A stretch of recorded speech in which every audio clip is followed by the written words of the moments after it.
To locate gallbladder 20, put your finger on a spot that is just below the base of your ear.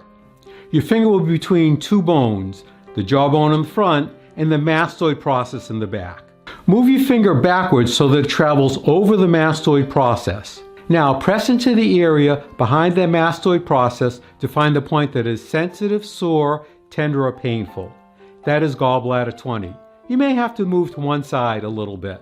Activate gallbladder 20 by rubbing the ear quickly 5 times. Take a break for a count of 5 and repeat 4 more times.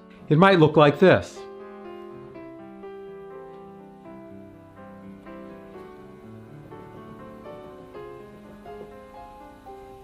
Or if you have a Tay Shin, it might look like this.